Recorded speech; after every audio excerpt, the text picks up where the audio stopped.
Hello and happy Tuesday afternoon. It is another special day because it's another special edition of the latest news to keep you in the groove with Maya. Maya, who is on the line with us today? Isabella Gomez. Isabella, welcome. We are so excited to have you. How are you today? I'm so good. Thank you for having me. Well, we can't wait to hear what you have to say. Maya, take it away. So first of all, I just want to say thank you so much for calling in. I have been so excited to talk to you. Of course. Thank you for having me. I've heard so many good things about you. So my first question for you is who or what inspired you to start acting? Ooh, that's a hard one because I started acting when I was 6. So I was super young. I was an only child and I was pretty precocious. And my mom had a best friend who was in the industry and they needed a girl around my age for a commercial. And he asked if they could bring me in just to see. And they put me in front of the camera and the rest was kind of history. So it kind of fell into my lap. Oh, cool. So you played Elena Alvarez in the new One Day at a Time, which that show, it was amazing and so funny and touching, and it hit all the right notes. And it's one of my comfort shows. And I was wondering what was the best part of playing Elena? Oh my God, that's such a hard question. It's like asking me to pick my favorite child or something.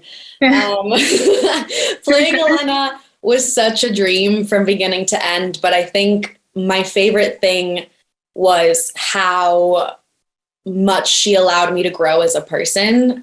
Usually roles for young women, and especially young women of color, are pretty stereotypical and they are pretty one note, and especially on sitcoms, they're just kind of like the butt of the joke a lot of the time. And Elena, I always joke that I want to be like her when I grow up, even though she's younger than me, because she's just the most nuanced, cultured, intelligent, empathetic, well-rounded human ever. And so I had to do a lot of personal growth to be able to play her well, and I'm forever changed because of it. Oh, cool. Yeah. My sister and I were talking about it this morning. I was just telling her, like, I personally, like, I look up to Elena for like her activism, that she's such a feminist. Yeah. And I just love it. I think she's awesome. So I think so too. I think she's pretty cool. Yeah. I'd love to be friends with her. Me too.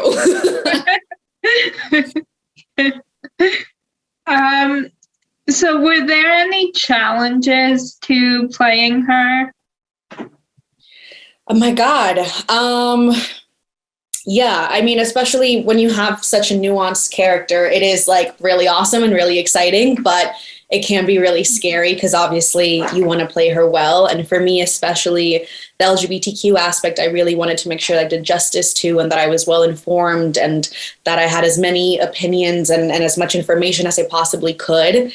But luckily for me, we shot all of season 1 before anybody ever saw it. And so we kind of got to do it in a bubble, which meant a lot of the pressure was off. And then once I realized what a huge deal Elena was to people and what she meant and the representation that she brought, I had already spent, like 4 months of my life being her. And so she was pretty in my body at that point.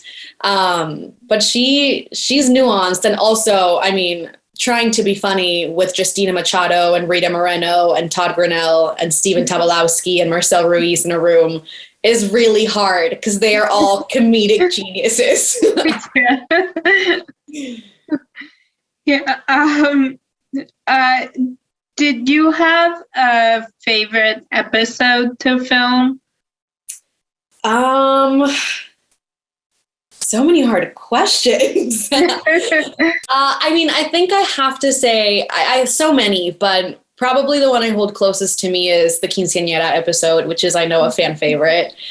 It was just such a beautifully written episode, and I felt so lucky to get to play something like that as an actor, but also at that point, it was the finale of season 1, and we all felt like a family already, and Elena has always been kind of like my baby, and so I was so raw and so emotional for it, and so right there with her the whole time, and it was such a blast, and everybody on set was so lovely, and all the extras that were there at the quince party were so on point and so there for us, and it was just a magical experience. Wow, yeah. Every time I watch it, or like I watch it with my family, we're just all crying every single time. Yep. Yeah. So you also starred in the reboot of Head of the Class, which was also really funny. Did you watch all of the episodes of the original or before, or did you just want to have a completely new take on the lead character? So I didn't end up watching most of Head of the Class. When I started in the process, obviously it's gender bent. So the teacher used to be a man and I was the teacher in this one. And when I was talking to our creators and all of that, we really wanted it to be a reimaging instead of a reboot. You know, it has its own life and it has a whole different story. And we weren't trying to recreate any of the iconic characters that already existed. We wanted to take that notion and turn it into something new. And so they were like, stay away from the original for now. Don't get it in your head. Make sure that you want to do your own thing and that you're creating your own character. And I was very lucky to be trusted a lot on that set. And they really let me shape Alicia and make her who I wanted her to be, which I feel really, really grateful for. Oh, cool. Yeah. So you were in the movie A Cinderella Story, Christmas Wish. Do you have like any fun stories from the set or? My gosh. Well, I can tell you this. I am not a singer or a dancer, and A Cinderella Christmas Story is a musical. So the whole time on set, I was just kind of like on the edge of my seat. Luckily, I only had one big like dance and singing number, which I worked tirelessly on because, again, not a singer or a dancer. But we had so much fun. I mean, Greg Sulkin, I had already known, and Laura Morano is the sweetest person you've ever met in the world. And we shot it up in Vancouver. So we were all staying in the same hotel and like getting to hang out in Vancouver and playing around and just getting to hang out on set for hours at a time. So we had a blast. Laura and I went to like a nature bridge sort of reserve and had the best, they called it beaver balls, not beaver tails. I know that's popular in Canada, but it's beaver balls, and they're just kind of like mini pancakes with all kinds of syrups, and they're delightful. And that was probably my favorite part of filming. Oh, cool. So, what show would you reboot, and which character would you want to play? Ooh, you know, at this point, I feel like I am kind of queen of sitcom reboots, so I'll stay within the sitcom world. I think playing like Hannah Montana would be really fun. I grew up on Hannah Montana. Are you too young for that? Did you ever watch that show? No. Yeah. Okay, great.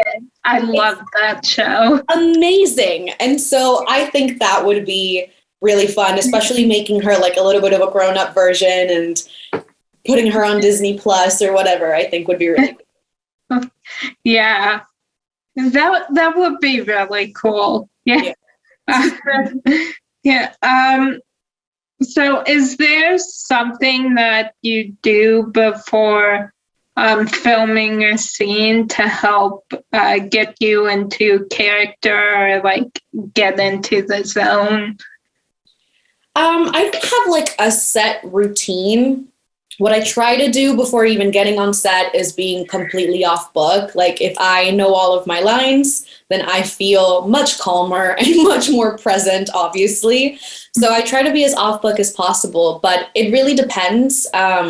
Usually and historically, I've done sitcoms, which normally are more jokey and fun, and the stakes are a little heightened. So I find that connecting with my scene partners and joking around before we start the scene and just being present and already in a light, airy mood helps a lot.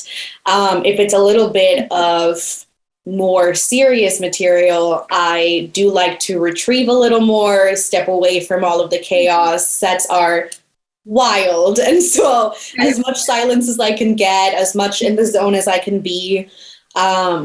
And then really it's just surrendering after that. After they yell action, you kind of just gotta be along for the ride. So if you weren't acting, what would you want to do? Isn't that the question? I'm not sure. Growing up, I thought I was going to become a lawyer. I really wanted to go to law school. My dad's a lawyer. I am very good at arguing, and so I thought that I could do that. I also am really into psychology. I've taken a couple of classes, so I thought maybe a therapist. But I think right now, if I had to do anything else, I would probably stay in the industry and either be an acting coach or a casting director. Oh, cool. Mm. Yeah, I'm into like everything you just said, psychology and like lawyer, like the legal stuff. I think that's if I wasn't doing interviews, I would want to be a lawyer. Because one of my favorite classes I've ever taken was junior year of high school. I took street law, and that was my favorite class ever. So it's so fun. It really is so cool. It's just, 8 years of law school sounds like a lot of time. Yeah.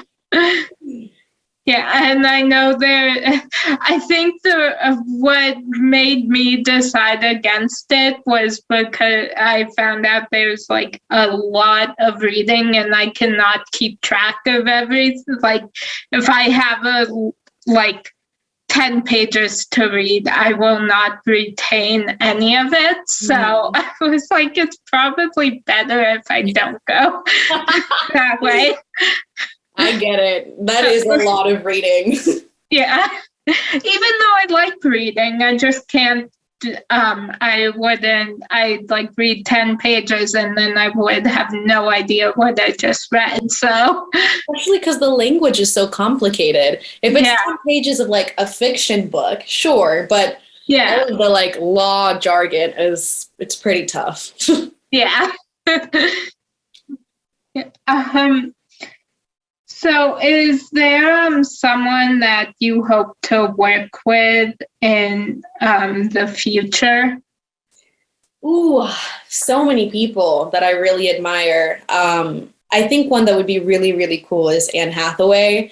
I get it all the time that I look like a Latina Anne Hathaway. I don't know if you see it. I do. I do see that. Thank you. I take it as such a compliment. And I think she's such a wonderful actress. And we could play related, like siblings or cousins or anything she wanted me to play. I could play a younger version of her. I would do anything Anne Hathaway wanted. So I think her. Oh, cool. Yeah, I'm helping you manifest it. Thank you. I love that. Yeah. Yeah. So, is there something people say that always makes you roll your eyes?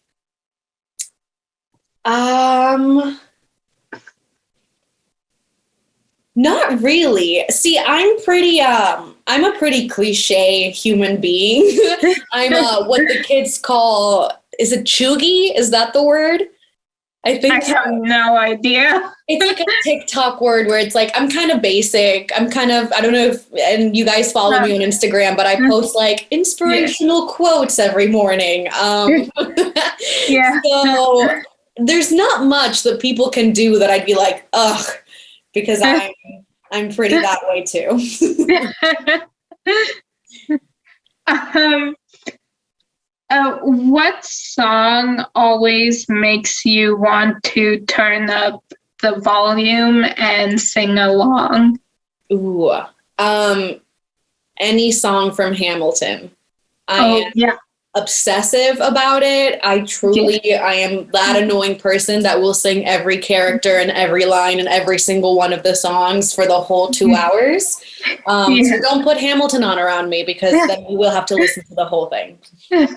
Yeah, I would join you. I'm like the same way. Heck yeah, it's a fantastic show. It is. Yeah, I love that musical. It's one of my top favorites. Me too. Yeah, I actually I have a whole like Broadway favorite musicals a picture that I bought on Etsy, and I customized it so it has all my favorite shows like Hamilton and all of those. I love it. I love a musical. It's so good. Yeah, me too. Yeah, I always liked musicals, but it wasn't until like lockdown happened that I just got completely obsessed with them. That's a good thing to pick up during lockdown. You can perform for yourself at your home, stay safe, get creative. Yeah. Nobody has to see. Yeah, I drove my mom and my sister a little crazy because I think I made this whole Broadway playlist that was just like on nonstop for a few months. It was mainly there were a lot of shows, but the big one was Spring Awakening. That soundtrack was just on for like 6 months straight. As it should be. Yeah, thank you. Yeah, my sister got very annoyed with it. She'll get over it. Yeah. I'm like, deal with it. Exactly. Yeah. So what is the best piece of advice that you've gotten about pursuing your dreams? Ooh, okay. This one's a little heavy, on the heavier side for a 10-year-old. My first agent ever when I was 10, which is so young, sat me down and was like, if you can do anything else and be happy, do that instead. And that's just more because of, this industry is really hard and there's a lot of rejection, and it's a really public industry. We're being watched all the time, and it's kind of a bizarre situation to put yourself in. But I'm really glad that she said that, because it brought it into perspective, even at a really young age. And I am one of those crazy people who loves this beyond measure, and I don't know what I would do with my life without it. So I didn't find anything else I could be happy with, and so I am doing it. I love that. I love that advice. Yeah. Yeah. So my last question for you, and I've been trying to hold off on asking you this because I just want to keep talking to you.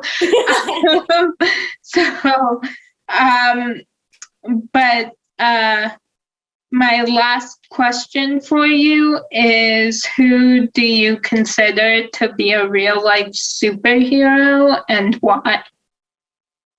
Oh, wow.